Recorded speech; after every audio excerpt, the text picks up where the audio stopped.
Dear students of Tufts University, faculty, administration, parents, and most importantly, the class of 2021.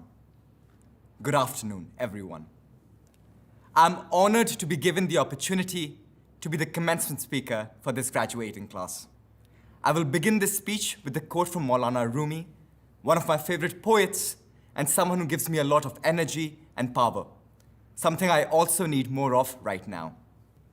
Don't feel you're small. You are the universe in an ecstatic motion. We carry inside us the wonders we seek outside us. Leading up to today, I felt really overwhelmed about what the nature of my speech should be. The task that was in front of me was to collectively reminisce the experience all 1,500 of us have had in our 4 years at Tufts.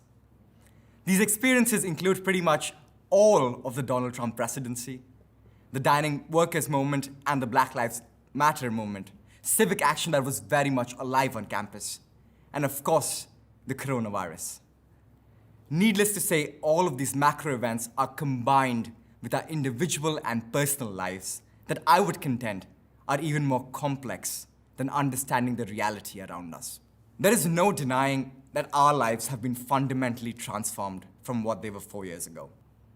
Despite this, or perhaps because of this, I have resolved to hark a perennial message and highlight through my speech the virtues of love and empathy, resilience and courage, and choice and action. These virtues have been integral to my self-development at Tufts, and I sincerely hope that they can be used as frameworks to understand ourselves and the world after college. The power of love and empathy takes shape on this campus unlike any other place I have ever lived in.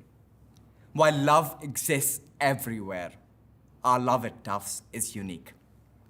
The quantum of love and affection towards not only people, but also our surroundings and the environment is special, is quirky, it's eccentric, and it is something that Tufts students can be proud of.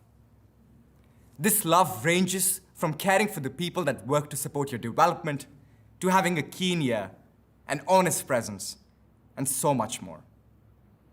Our manifestation of love towards different people is born out of something so natural and so unique. And this signifies the purity of this virtue.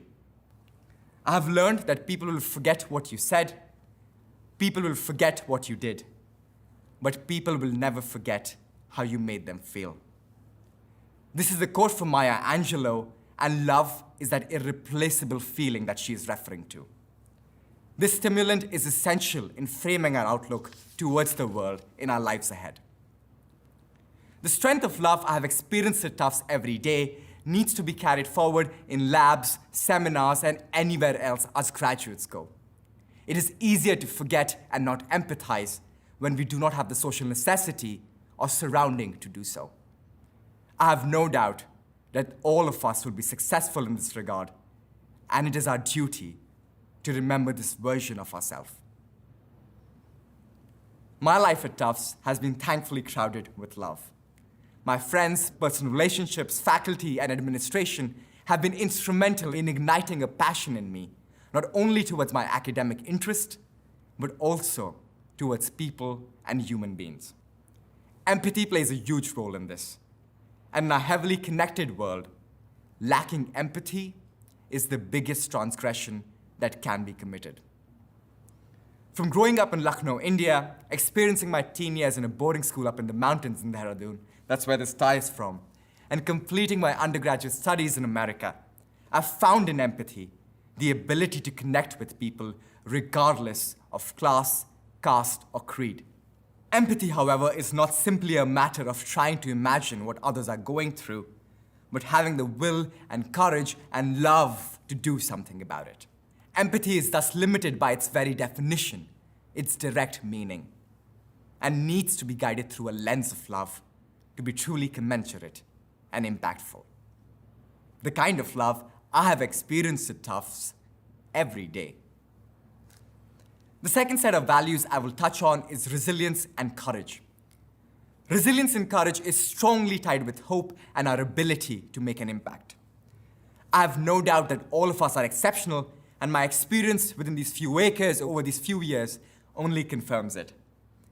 Despite this, we have a responsibility and a contradictory inability in fundamentally transforming the society around us.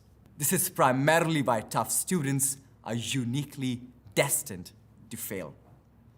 Yes, I just said this. Our love and empathy, when combined with the reality of the world around us, will inevitably lead us to failure. The old adage that to perceive is to suffer is never truer, and we perceive a lot on a day-to-day basis. But this failure and pain cannot stop us from acting towards our goals, motivations, passions, and beliefs. Failure can mean different things to different people. It is not necessarily success and progress. It is not necessarily sticking to something you have failed at, but it is learning from one's failure. This makes failure unique, for A, there is not one way to fail, and B, and most importantly, no one way to deal with failure. My experience with failure is also unique. Despite having success within my academic and social realm, I've consistently failed in performing daily chores that are apparently commonplace to most people growing up.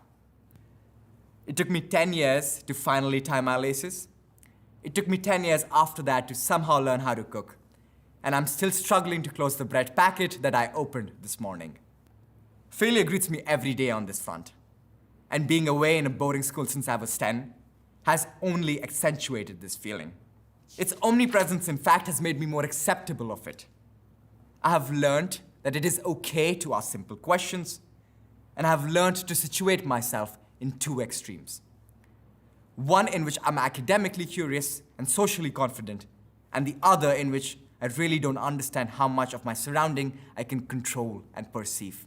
Failure thus need not be a road to success, but an acceptance of a personality trait that makes it easier for you to live and accept your life. Resilience and courage are values that become prime in the instances of abject failure, and they should motivate us to act more, to fight more, and to feel more whenever we are struck by lightning. No other experience has been as powerful as failure, and notwithstanding the necessity to heal, failure can motivate us in manners unimagined. We're a group of 1,500 people, and this world is a lot more.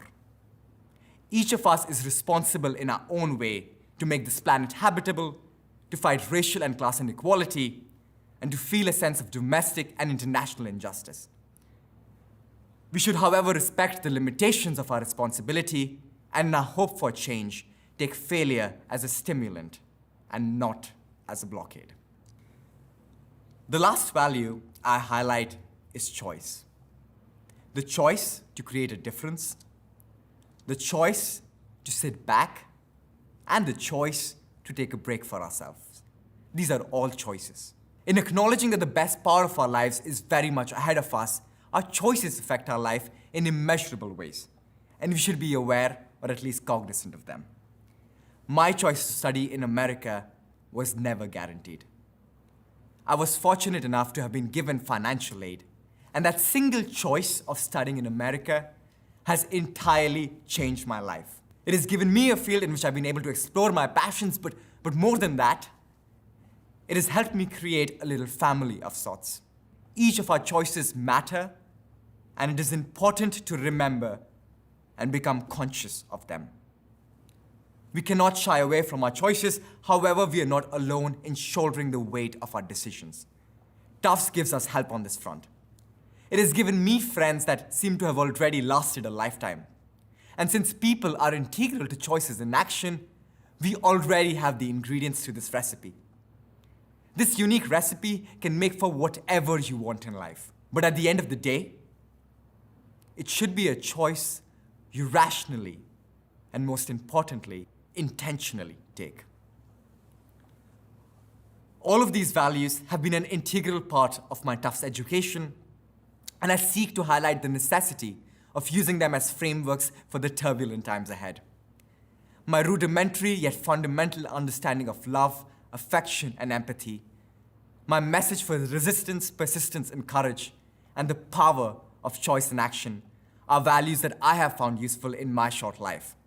Although it does feel it has been 10 years or one very long night since the start of the pandemic, And I hope that these tools can be useful to you or can make some sense to you. Best of luck, the class of 2021. You're all destined for so much, and I thank you all again for all the memories you've blessed me with. Happy graduation. It is very much our time now. Thank you.